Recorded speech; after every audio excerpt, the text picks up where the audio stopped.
예, 오늘 말씀은 요한계시록 2장 12절부터 17절 말씀 제가 읽겠습니다. 버가모 교회 사자에게 편지하라. 좌우에 낯선 검을 가지신 이가 이르시되 내가 어디에 사는지를 내가 아노니 거기는 사탄의 권자가 있는 데라. 내가 내 이름을 굳게 잡아서 내 충성된 증인 안디바가 너희 가운데 곧 사탄에 사는 곳에서 죽임을 당할 때에도 나를 믿는 믿음을 저버리지 아니하였도다.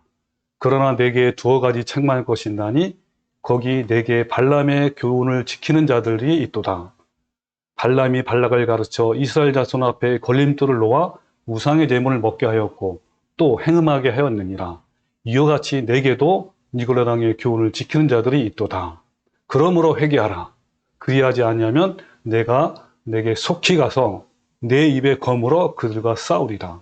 귀 있는 자는 성령이 교회들에게 하신 말씀을 들을지어다.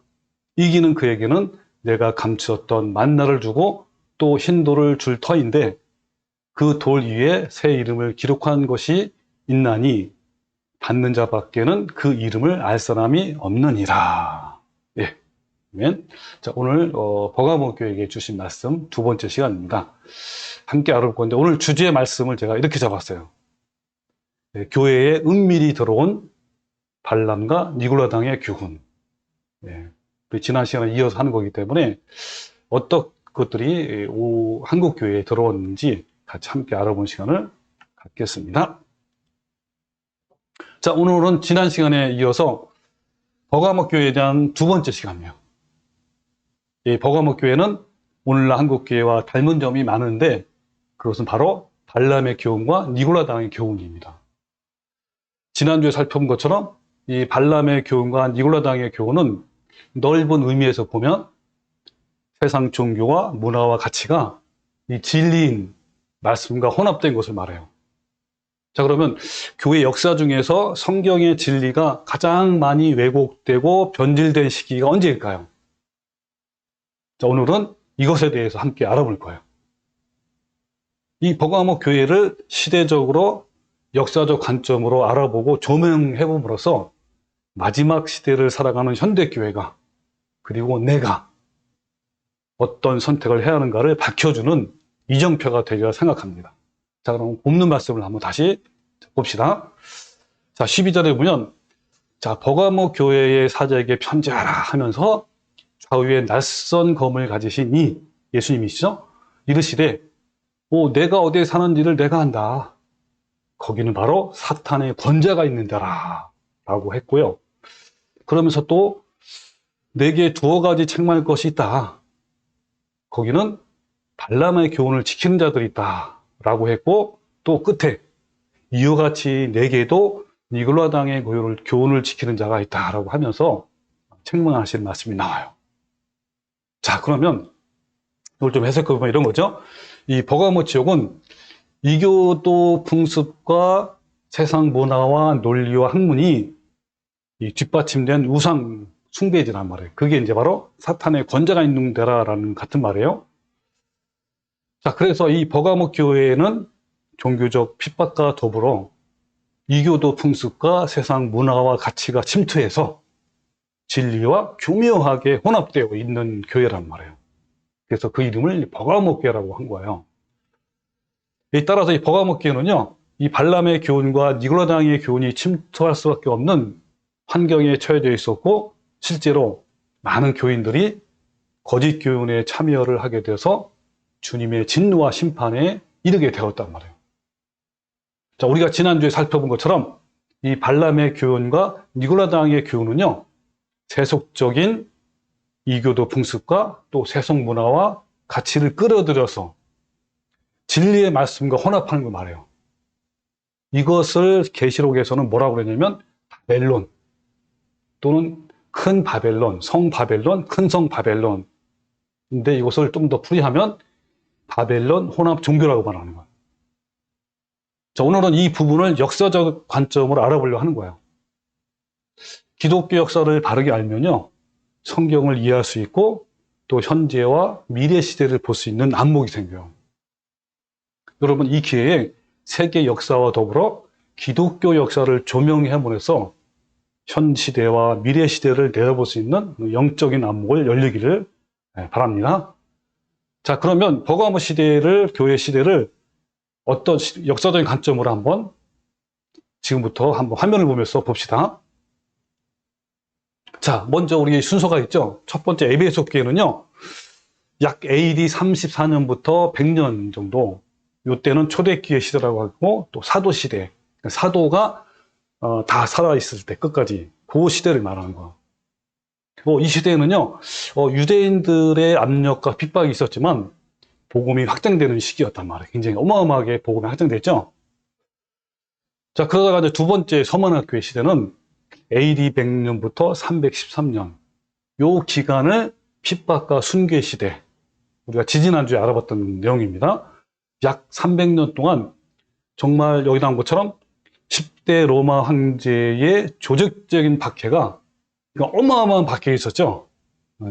300년이니까 많은 사람들이요, 특히 이제 지금 현재 터키, 투르키의 지역은 거기서 이 그리스도인들이 도망와가지고 황제의 핍박에 도망와서 땅굴을 파가지고, 우리 지난번에 가봤잖아요, 그죠?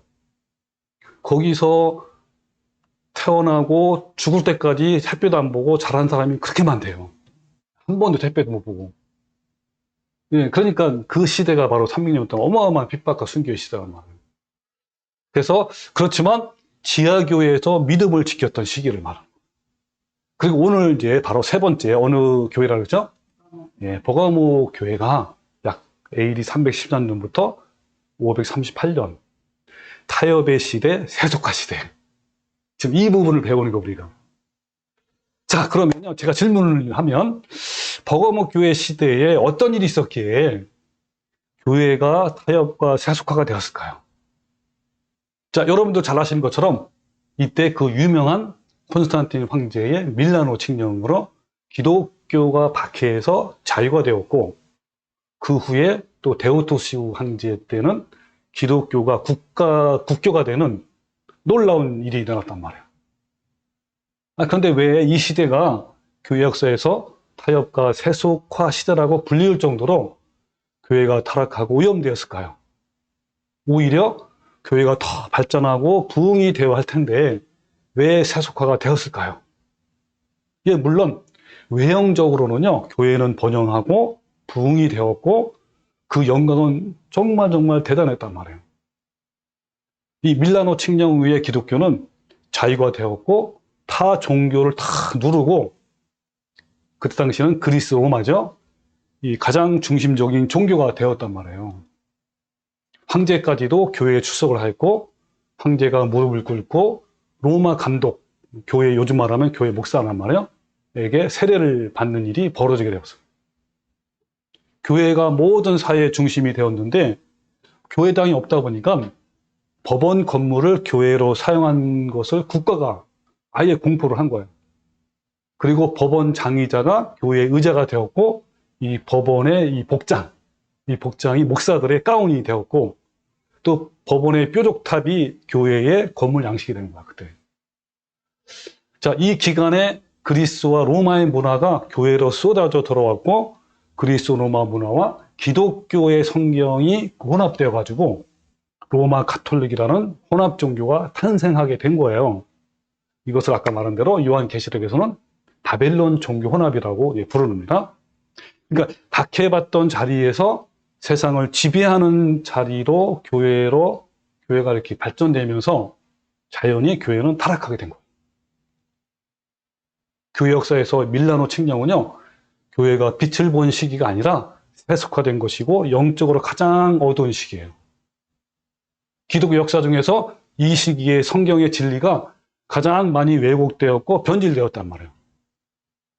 그런데 이러한 시기에도 진실한 성도들의 소수란 말이에요. 소수는 교회의 주무대로 나온 것이 아니라 여전히 지하 동굴과 카타콤에서 숨어 지내면서 절대적인 신앙을 지켰어요. 자, 이처럼 교회가 영적으로 번성해야 할 종교적 자유가 왜 이렇게 타락해서 바벨론 혼합 종교가 되었을까요? 국가가 힘을 갖기 위해서 기독교를 이용하니까 오히려 기독교는 타협을 통해서 마침내 거대한 혼합종교 바벨론 종교가 된 거예요. 당시의 기독교의 국교화는요, 신앙이 아니라 정치적인 목적으로 탄생한 것이었어요. 그 과정을 오늘 생략하는데 예전에 한번 했습니다. 어떻게, 왜 이렇게 공인이 되고 국교화됐는지를, 그것은 정치적인 목적이었단 말이에요. 따라서 로마가 가지고 있던 모든 다양한 종교와 사상을 한 곳에 혼합하고 융합하게 된 거예요. 모든 종교적, 정치적 갈등을 풀어내고 기독교를 통해 황제의 권력을 올려놓으려는 의도로 탄생한 교회가 바로 당시의 로마 교회, 나중에는 로마 가톨릭이 된 거죠. 자, 로마 교회가 기독교의 모습으로 나타내고 있지만 사실은 기독교가 아니라 그것은 새로운 바벨론 종교의 탄생이었어요. 그 300년 동안 예루살렘 교회가 전해준 순수한 복음을 오히려 간직해왔던 그 초대교회 신자들이 신앙의 자유를 얻게 되므로 오히려 복음이 변질될 수밖에 없었던 까닭은 여러분 이해되시죠? 그것은 한마디로 교회가 세상 권력과 결탁하고 세상의 힘을 얻으려게 했기 때문에 그런 거란 말이에요.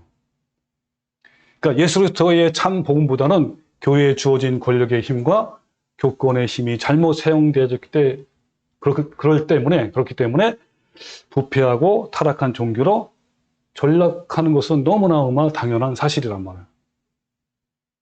이 로마가 세계적인 제국이 되었을 때 수많은 이방 종교들이 로마 교회에 흡수되었어요.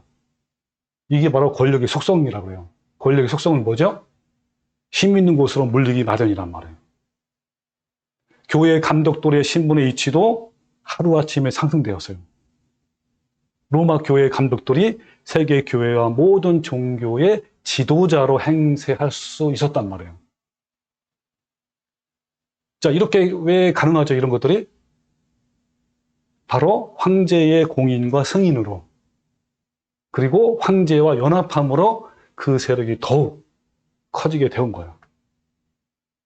그동안 핍박을 견디어내면서 신앙을 지켜왔던 초대교회 참 성도들의 신앙도 이 거대한 이교도들의 혼합 종교로 움츠러들게 되었고, 많은 성도들이 참 신앙을 잃어버리고 로마 교회로 가기도 했단 말이에요. 아니, 차라리 로마 황제가 계속 박해를 가했다면 기독교는 환란 중에서 작은 세력이지만 복음의 정체성과 순수한 복음을 지켜나갈 수 있었던 거야. 순수한 복음이 신앙의 자유와 더불어서 이교도의 풍습과 세상의 문화를 만나니까 자연적으로 복음이 변질된 거예요. 저는요, 이 부분을 읽으면서 준비하면서 떠오르는 생각이 있었어요. 떠오르는 장소가 있었어요. 떠오르는 나라가 있었단 말이에요. 혹시 어느 나라인지 기억해요? 우리 지난번에 자세히 살펴본 것처럼 전 세계 박해의 1순위인 북한. 북한은 지난번에 얘기했죠. 성도가 적게는 6만 명에서 12만 명 될 거 추정되고, 또 약 7만 명의 기독교인이 수용소에 수감되어 있다는 걸 추정하고 있단 말이에요. 그러니까 이 카타콤이라는 지하 동굴에서 믿음을 지킨 초대교회 성도들처럼 이들의 신앙은요, 지하교회에서 아직도 순수하고 올바른 진리의 복음을 가지고 있어요. 우리가 지난번에 한번 확인해 봤죠. 그런데 이들이 온갖 세속 문화와 변질된 복음에 물든 이 남한 교회와 또 만문주의, 자본주의죠. 이거를 추구하는 이런 자본주의를 만나면 어떻게 될까요? 자, 이것은 여러분의 상상에 맡기겠습니다. 자, 이것이 바로 사탄의 전략이에요. 제가 예전에 마지막 시대의 사탄의 전략이라는 이 하늘사랑 교회 자료를 제가 읽은 적이 있습니다. 근데 이 버가모 교회 시대에 해당되는 내용만 다시 한번 제가 보여드릴게요. 자, 한번 봅시다. 자, 마지막 시대의 사탄의 전략 해가지고 이게 뭘 말하냐면 마귀의 우두머리가 온 전체의 마귀들한테 보내는 명령이고 편지이고 말이란 말이에요. 그래서 이렇게 시작하는 거예요. 친애하는 마귀들아. 그런 거 이제 마귀의 수장이 이제 보내는 글이란 말이에요. 마귀들아. 그래서 우리는 지난 수천 년 동안 하루도 쉬지 않고 하나님과 커다란 전쟁을 치러왔다. 우리는 아담과 하와를 유혹하는 데 성공하였고 가인을 통하여 아벨을 죽이는 데도 성공하였다. 유대인들의 신앙을 바짝 메마른 율법주의로 전락시켜 버림으로써 하나님의 사랑과 말씀을 가리는 데 성공하였고 예수를 십자가에 못 박아 죽이는 데 성공했다. 자, 그 다음에 12제자들로 인해서 복음의 능력이 나타나자 잠시 우리가 수세에 물리는 듯 했지만 거기에 굴하지 않고 그리스도인들을 박해하였다. 자, 여기부터 중요한 거야. 그러나 원형 경기 극장에서 한 사람을 죽였을 때에 10사람이 그리스도인이 되는 것을 보면서 우리는 급히 전략을 수정했다. 이때가 언제예요? 바로 아까 말한 무슨 교회? 이때가 서머나교회 시대예요. 그러니까 로마 황제에 의해서 어마어마한 핍박을 받았단 말이에요. 그때 오히려 어떻게 했다고요? 더 확장됐어요? 안 됐어요? 복음이 확장됐단 말이에요. 여러분, 그때 당시 여러 가지 이제 예화들이 많은데, 많은 사람들이 주님을 듣게 돌아오는 것도 많이 있었습니다. 하다못해 로마 그 군대 장관도 주님을 믿게 되는 그런 사건도 있잖아요. 자, 근데 여기 뭐라죠? 박해 대신 자유와 풍요였다. 그 작전은 대성공이었다. 교회가 재물과 탐욕에 빠져 있는 동안 가짜 복음과 거짓 교리들을 넣어서 진리를 제거하는 데 크게 성공했다. 여기까지가 이제 바로 오늘 버가모 교회 시대까지 한 거야. 그 다음에 쭉 이어지는 내용은 다음에 또 제가 또 보여드릴게요. 자, 그래서 이 하나님은요, 우리를 살리기 위해서 그리고 하나님 나라를 갈망하게 해서 또 이 땅에 안주하지 못하게 하기 위해서 그리고 천국을 사모하기 위해서 그리고 쉬지 않고 더 성숙하게 하기 위해서 더 좋은 것을 주시기 위해서 어떻게 한다고요? 우리에게 감당하기 어려운 고난을 허락하셔요. 고난은 천국을 사모하는 나그네가 되게 하고 주님을 바라보게 하고요. 이 땅에 소망을 두지 않게 하고 우리를 영적으로 살아있게 한단 말이에요. 그래서 야고보서 1장 2절에 내 형제들아 너희가 여러 가지 시험을 당하거든 온전히 어떻게 하라고요? 기쁘게 여기라 라고 말씀하신 거예요. 자, 이 주 313년 콘스탄틴의 밀라노 칙령으로 더 이상 기독교는 박해가 아니라 흠모의 종교가 되었어요. 박해의 자리에서 갑자기 권력과 부의 자리로 바뀌었단 말이에요. 동굴과 산과 돌, 또 지하 무덤을 전전했던 사람들에게 광명의 자리가 제공되었단 말이에요. 그 당시에 진실한 성도들은 결코 세상 밖으로 나오지 않았어요. 여러분, 역사적으로 성경적이고 참된 교회는요, 제도권 속에 있는 것이 아니라 항상 소수 인원이 지하에서 홀로 외롭게 세상을 거스르면서 신앙을 지켜왔고 그 좁은 길을 걸어왔단 말이에요. 이 당시에 로마의 재판소는요, 교회로 바뀌었고 또 황제와 관료들도 세를 받았고 교회에 출석해서 설교를 들어야 했단 말이에요. 교회들 가운데 로마에 있는 교회가 권력의 중심에 섰고 그 권력은 점점 커져서 황제를 넘어서고 있었어요. 그렇게 해서 자연스럽게 로마 교회는 로마 카톨릭이 되어갔단 말이에요. 그러나 그 로마 교회가 이교도와 혼합되어 가는 것을 이상하게 생각하는 사람은 아무도 없었어요. 이미 시작 때부터 밀라노 칙령으로 예배당으로 밀려 들어온 이들은요, 바벨론 신앙이 뼛속 깊이 박혀있는 사람들이었다. 그들의 신앙이라는 것이 뭐냐면 과거에 그들이 가졌던 이교도를 버리고 성경으로 새롭게 되는 것이 아니라 이교도 사상이 그대로 가져와서 연장에 불과했단 말이에요.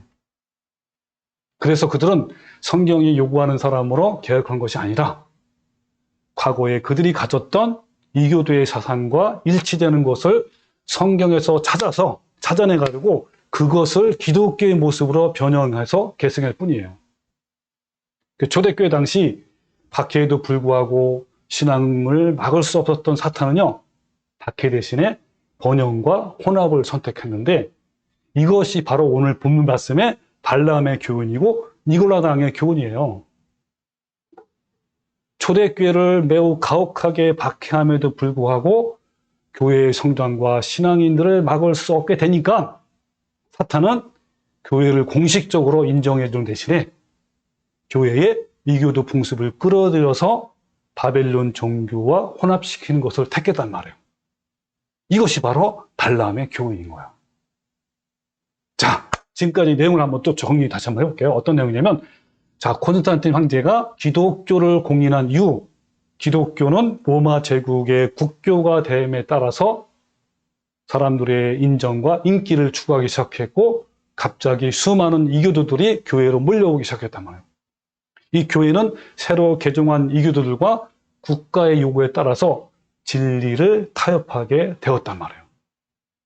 그러니까 핍박의 시대 동안 해도 국권에게 지켜지었던 믿음의 순결함은 정치와 종교가 서로 손을 마주 잡음으로써 핍박이 중단되었고 세속과 권력이 교회 안으로 들어오자 순수한 진리와 믿음을 잃어버리게 되었단 말이에요.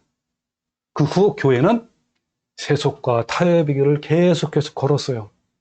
그 이후에도 1000년 동안. 자, 주님께서는 이 버가모 교회를 위기에서 구하기 위해서 어떻게 했냐면 좌우에 낯선 검을 가지신 분으로 나타나셨어요. 이 버가모 도시는 사탄이 지배하는 종교의 본거지였단 말이에요. 주님은 버가모 교회에게 13절에 내가 어디에 사는지를 내가 안다. 거기는 사탄의 권자가 있는 데라 라고 말씀했어요. 그리고 이어서 뭐라고 말씀했냐면 내가 내 이름을 굳게 잡아서 내 충성된 증인 안디바가 너희 가운데서 곧 사탄이 사는 곳에서 죽임을 당할 때에도 나를 믿는 믿음을 저버리지 아니했다라는 칭찬의 말씀도 하기도 했단 말이에요. 비록 버가모 도시가 사탄이 주도하는 바벨론 종교의 중심이긴 하지만 그 중에 신실한 성도가 있어서 없었어요? 있었단 말이에요. 이 안디바는요, 버가모에서 순교당한 그리스도인들 중에 대표적인 인물이었단 말이에요. 로마 제국이 기독교를 국교로 인정하면서 교회는 사람들에게 더 많은 인정을 얻었고 권력자들의 요구에 순응하기 위해서 타협의 길을 걸었어요. 이런 때에 안디바라고 불리우던 소수의 성도들은 비진리에 타협하지 않고 저항했어요. 타협과 세속의 길을 걷던 이 버가모 교회에 있어서 이 안디바는 하나님의 충성된 성도로 대표한단 말이에요. 그러나 교회는 이기도의 교리와 세상의 문화가 성경의 가르침과 뒤섞인 아주 이상한 교리를 가지게 되었고 그것이 번성하였고 교회는 영적인 암흑 시대로 들어가게 된 거란 말이에요. 자, 에베소 교회에 나타났던 이 니골라당의 행위가 이 버가모 교회에 와서는 니골라당의 교훈으로 바뀌었어요. 이해되십니까? 에베소 교회는 뭐라 그랬죠? 니골라당의 행위가 있다고 했잖아요. 근데 여기 버가모 교회에서는 니골라당의 교훈. 이 교훈은 영어로 독트린. 그러니까 다른 말로 하면 헬라어로 말하는 가르침이에요. 니골라당의 가르침. 다른 말로 하면 교리. 여러분 그 교리화되면 어떤지 아세요? 이건 고착화된 거를 말하는 거예요. 그래서 교리화를 국어사전에 찾아보면요. 어떤 개념이나 사상, 행동, 양식 따위를 종교적인 원리나 이치로 만드는 것. 즉, 체계화되고 고착화되어서 신념이 되는 걸 말하는 거예요. 그러니까 더 센 거죠. 자, 니골라당은 하나님의 말씀을 그리스와 로마의 관습과 철학 위에 세우려고 노력한 것을 말해요. 니골라당의 인간적인 가르침은 교회 안에 부유층과 고등교육을 받은 사람들에게 특히 많은 영향을 미쳤어요. 그러니까 니골라당의 가르침, 이 교리는 하나님 말씀을 세상의 철학적 논리와 이교 사상으로 혼합시킴으로써 하나님의 진리를 아주 논리적으로 부인하도록 유도했단 말이에요. 자, 이러한 세속적인 니골라당의 가르침이 버가모 교회 시대에 만연했어요. 이때 주님은 16절에 그러므로 회개하라. 그리하지 아니하면 내가 내게 속히 가서 내 입의 검으로 그들과 싸우리라 라고 경고했단 말이에요. 하나님께서 버가모 교회에게 주신 권면의 말씀은 바로 뭐라고요? 회개하라 였던 것이에요. 회개하지 않으면 성령의 검으로 마음속의 모든 것을 드러낼 것이고 그 드러난 상태로 심판을 받게 될 것이다 라는 말씀이에요. 이 버가모 교회가 영생을 얻을 수 있는 유일한 방법은 회개하는 것이었어요. 이 버가모 교회가 당면했던 문제들은 현 시대에 살고 있는 오늘날 우리 성도들에게 역시 심각한 위협으로 다가와 있어요. 자, 그럼 여러분께 한번 질문해 볼게요. 당시에 발람의 교리와 니골라당의 교리가 바벨론 혼합 종교였다면 현 시대에 한국 교회에 침투한 거짓 가르침, 이기도의 교리는 어떤 것들이 있을까요? 자, 여러분이 너무 잘 아시는 것처럼 그 대표적인 것이 네 가지가 있어요. 네 가지. 첫 번째는 아까 얘기 나온 칼빈주의 애정론. 한 번 선택을 받으면 구원은 영원하다. 한 번 구원을 받으면 취소가 되지 않는다. 이런 것이고, 두 번째는 아까 말한 성공주의, 번영주의, 기복주의, 만몬주의 신앙. 그러니까 예수 잘 믿으면 축복을 받고 만사형통한다. 이거예요. 근데 세 번째는 방언기도, 은사주의, 신사도 운동. 그 다음에 네 번째는 WCC의 종교 통합 운동. 대표적인 거예요.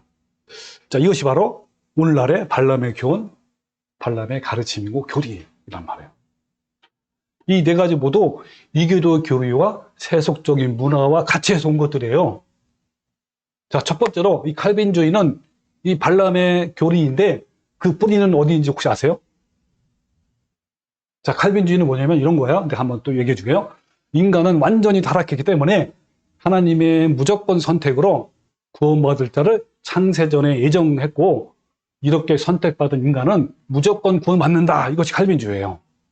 근데 이 칼빈주의 예정론은요, 바로 어거스틴이 성경을 잘못 해석해서 얻어낸 지식을 칼빈이 정리한 것이었단 말이에요. 그러니까 칼빈주의의 뿌리는 어디서 온 거예요?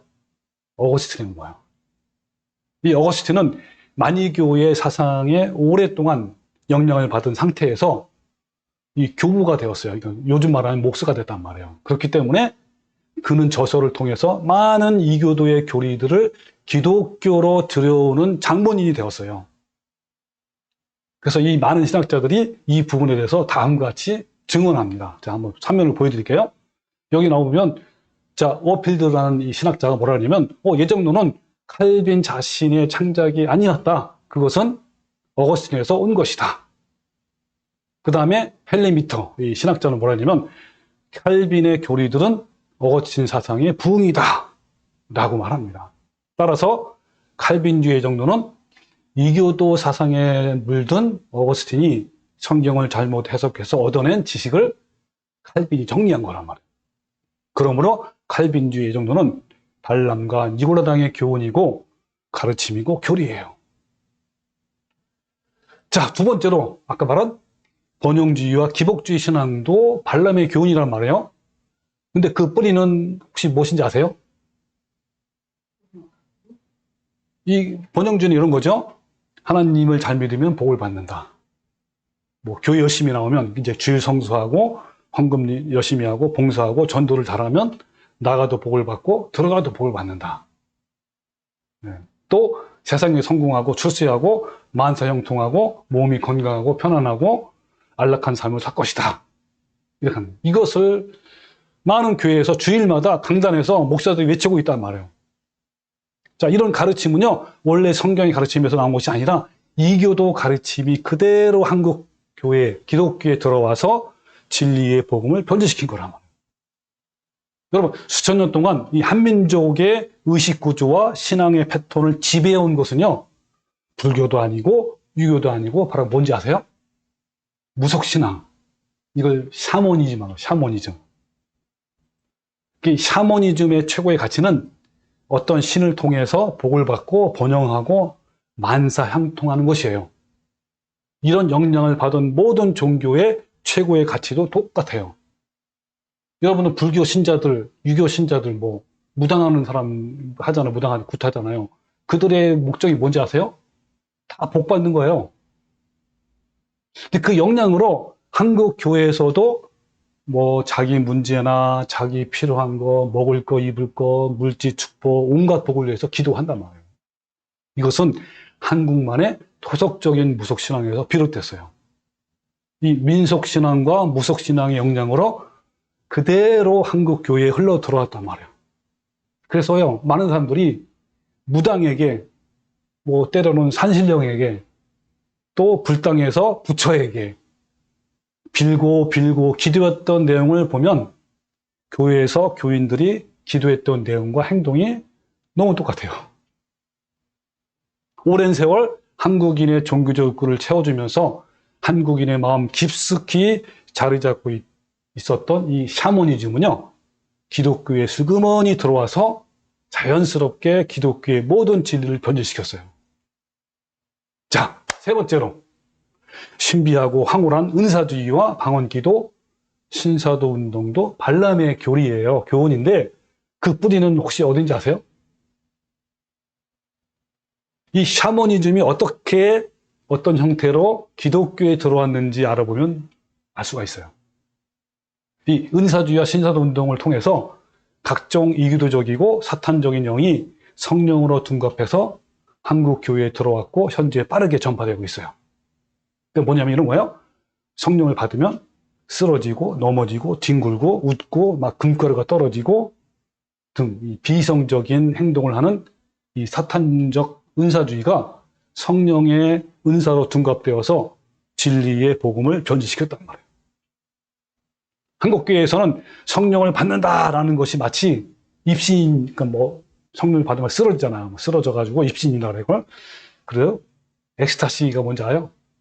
이 엑스타시에 빠져야만 되는 것을 오해한단 말이에요. 이 엑스타시는 신비, 황홀경, 무아지경에 빠지는 걸 말해요. 그러니까 이 샤머니적 이 사고방식은 강신체험.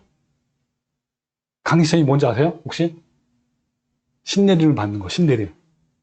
막 무당이 신을 받으면 막 하잖아요. 이렇게 그런 것처럼 이 강신체험과 엑스타시가 필수적인데 기독교 안에서도 신비체험과 이 엑스타시를 지나치게 강조하고 있단 말이에요. 그리고 마치 그것이 있어야만 옳은 교회이고 성령을 받은 신자가 된 것처럼 생각한단 말이에요. 또한 그것이 성령의 사역과 은사로 오해를 하고 있어요. 여러분 알아들 수 없는 방언의 은사, 무당처럼 점치는 예언의 은사, 무당처럼 병 고치는 은사들은요, 사탄의 은사와 역사임에도 불구하고 이 모든 것들을 성령의 은사로 오해를 하고 있단 말이에요. 무당의 이 강신 체험과 엑스타시와 비슷한 경험을 간증해야만 교회에서 환영받게 되는 이상한 풍조까지 생겼어요. 그래서 여러분 이 무당의 모습과 성령 운동을 하는 한국 교회의 모습과 매우 닮아 있어요. 그러니까 무당은 목사나 부흥사를 말하는 거고요. 그 다음에 복을 달라고 비는 자가 바로 교인이란 말이에요. 너무 닮아 있다고. 근데 뭐냐면 이 능력이 있는 목사로 인정되면, 즉 신비 체험을 하고 병을 고치고 사후 세계와 통한다는 소문이 나면 대중들은 그 목사의 신어를 듣기 위해서 몰려들어요. 이 신어가 뭔지 아죠? 신적인 언어. 즉 하나님의 음성을 들었다, 하나님의 예언을 한다, 뭐 방언한다, 방언 통역한다, 환상 본다, 이런 것들이 전부 다 그거 몰려온단 말이에요.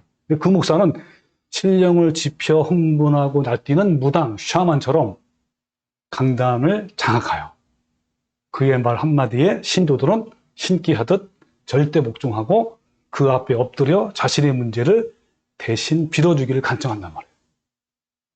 이 신과 같은 권위를 가진 무당처럼 능력 있는 목사가 안수해 주기를 원하고 복을 받기 위해서 헌금하고 또 헌금을 해요. 자, 네 번째로 뭐였죠? 네 번째는 WC 종교연합운동인데 이것도 역시 발람의 교훈이에요. 이 WCC는 현재 바티칸의 교황권을 중심으로 세워진 종교다원주의를 추구하는 강력한 조직이에요. 이 종교다원주의는 예수 그리스도와 기독교 외에 모든 종교에도 하나님이 구원하시는 역사가 있고 타 종교에도 하나님의 구원이 있다라고 하는 신학 사상이에요. 그 역사를 보면 가톨릭은 바벨론 종교가 기독교의 탈을 쓴 변형체일 뿐인 거예요. 이 시대의 발람 선지자들은 거짓꾼 목사들은 WCC는 결코 종교 혼합이 아니라 오히려 기독교를 타 종교에 알리기 위한 선교의 목적이다 라고 열변을 토하고 있지만 그것은 발람의 외침에 불과한 거야.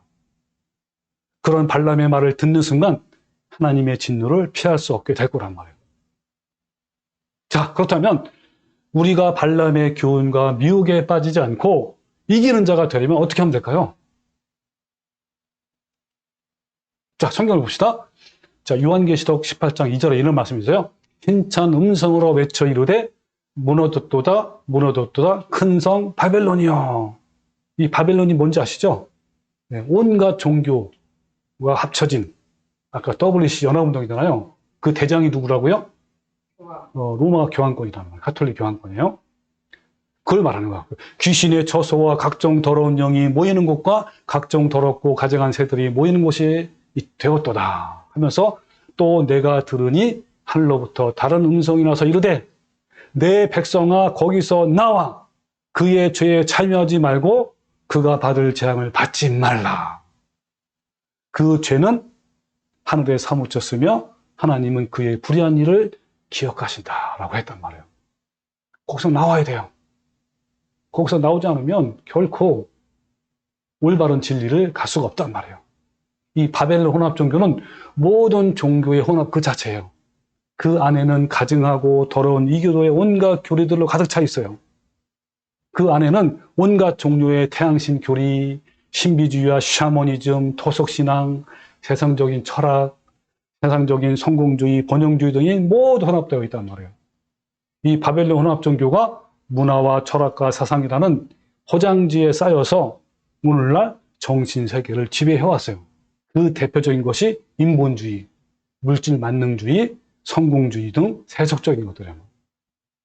이러한 바벨론 문화와 사상이 교회 안에도 깊이 침투하고 점령을 당했어요. 그래서 교인들의 영혼을 파멸로 몰아가고 있어요. 우리는 그 정체를 알고 그 바벨론 문화와 철학으로부터 나와야 하는 거야. 자, 여기 보면 이사야서 52장 11절에 너희는 떠날지어다 떠날지어다. 거기서 어디냐면 바벨론 문화와 종교란 말이에요. 거기서 나오고 부정한 것을 만지지 말라. 그 가운데서 나올지어다. 여호와의 기부를 매는 자들이여 스스로 정결하게 할지어다. 또 신약에서 고린도서 6장 10절에 하나님의 성전과 우상이 어찌 일치가 되리요. 우리는 살아계신 하나님의 성전이라.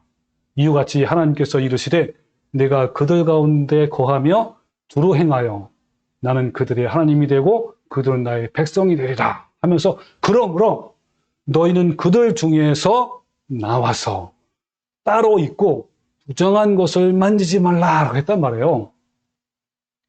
그러니까 세상과 구별된 거룩한 삶을 살아라. 바벨론 혼합종교에서 나와라 이런 거예요. 거기에 머물지 말라라고 한 거란 말이에요. 또 요한계시록 14장 4절에 보면 이 사람들이 뭐냐면 하나님 백성들이에요. 하나님 백성들은 여자와 더불어 더럽히지 아니하고 순결한 자라. 여기 여자는 세상 문화, 또 바벨론의 종교와 문화를 말하는 거예요.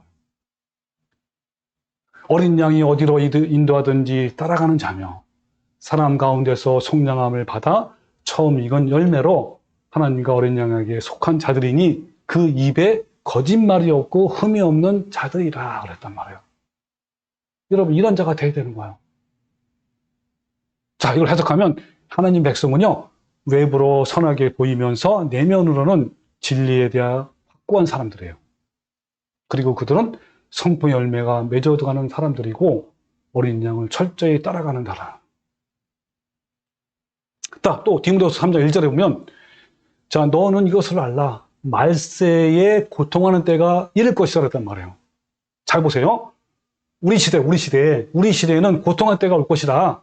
자, 왜냐하면 그 다음에 나오죠. 사람들이 자기를 사랑하며 자기를 중심으로 산단 말이에요.